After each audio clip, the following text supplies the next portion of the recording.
સુરત મહાનગરપાલિકા સંચાલિત સિટી બસના ડ્રાઈવરો હડતાળ ઉપર ઉતર્યા છે। વેસુ બસ ડેપો ખાતે ડ્રાઈવર હડતાળ પર બેઠા છે। ગત અઠવાડિયા અડાજણ વિસ્તારમાં સિટી બસના ડ્રાઈવર દ્વારા અકસ્માતની ઘટના બની હતી, જે ઘટના બાદ પોલીસે ગુનો નોંધી આરોપીના સરઘસ કાઢ્યો હતો, જેને સંદર્ભમાં આજે વેસુ બસ ડેપો ખાતે ડ્રાઈવર હડતાળ ઉપર ઉતરી આવ્યા છે। 200 થી વધુ ડ્રાઈવર હડતાળ ઉપર ઉતર્યા છે। ગાડીઓ ઓવરલોડ હોવાના કારણે અકસ્માત થતા હોવાના ડ્રાઈવરો દ્વારા આક્ષેપ કરવામાં આવ્યા હતા। બસ ડ્રાઈવરોની હડતાળના કારણે કેટલાક મુસાફરો પણ અટવાયા હતા। લોકોને આજે જે પોલીસવાળાએ અને જે સાહેબોએ માર્યા છે જેનો વરઘોડો કાઢ્યો, હાલમાં પોલીસ સસ્પેન્ડ થવા જોઈએ। અમારો સુપરવાઇઝર જ્ઞાતિ માંડીને ગ્રીન ચેનલના ડેપાવાળાને તમામ કાયદેસરની કાર્યવાહી થવી જોઈએ, એ અમારો કાયદેસરનો હુકમ છે। અને આજ જેમાં નહીં કરવામાં આવે તો ઉગ્ર આંદોલન કરશું અને ભૂખ હડતાળ ઉપર બેસીશું અને કમિશનર ઓફિસે પણ જાણ કરશું। બધી વસ્તુ કરવા અમે તૈયાર છીએ। અમારો ડ્રાઈવરનો શું વાક, કેવી રીતની આવી એ જો તમે ત્યાંથી અમારે રસ્તા ઉપર ચાલુ હોય તો અમને કોઈ રિક્ષાવાળા બાઇકવાળા ગમે અમને જેમ તેમ બોલી શકે, ગમે એમ કાયદેસરનું કરી શકે, તો એને કોઈ જોઈ નથી।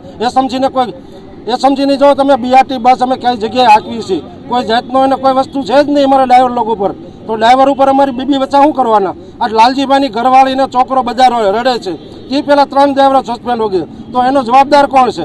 કોઈ સાહેબને ખબર નથી પડતી કે અમે શું કરવા માગીએ છીએ। આજથી ઉગ્ર આંદોલન કરવામાં આવશે અને બીઆરટી બસ 4 સિવાય ચાલુ થશે નહીં। અમારા ડ્રાઈવરો છે 250 ડ્રાઈવરો હડતાલ ઉપર છે, પૂરેપૂરા બધા એક સાથે છે અને એક ડેપો બંધ કરવા અમે માગીએ છીએ। બધા ડ્રાઈવરોને અમે હુકમ કરવાના છે કે એક ડેપો બંધ કરો, અમારે ભૂખ હડતાલમાં તૈયાર થઈ જાઓ, ત્યાં સુધીનો અમારો હુકમ। પોલીસવાળાને કેવો એવો ગુનો ડ્રાઈવરે કરેલો હતો કે એને મારી નાખ્યો, સીસી કેમેરા તપાસ કરો, બધું કરો, જે કાયદેસર થતું એની વાંહે કાર્યવાહી કરો। બિનકાયદેસર હુકમ કરે છે ડ્રાઈવરો માટે? ડ્રાઈવરો કોઈ ખરાબ કરે છે? કોઈ ડ્રાઈવરે બળાત્કાર કરેલો છે, કોઈ ડ્રાઈવરે કોઈ વસ્તુ કરેલી છે તે જોવો। અને પોલીસવાળાનો શું હુકમ છે કે ડ્રાઈવરને સીધો રોડ ઉપર બુટલેગરો કેટલા રખડે છે? નહીં, બુટલેગરો કેટલા રખડે છે? કેમ જ્યાં દારૂવાળા રખડે ત્યાં સાહેબને તો ભી પડે છે?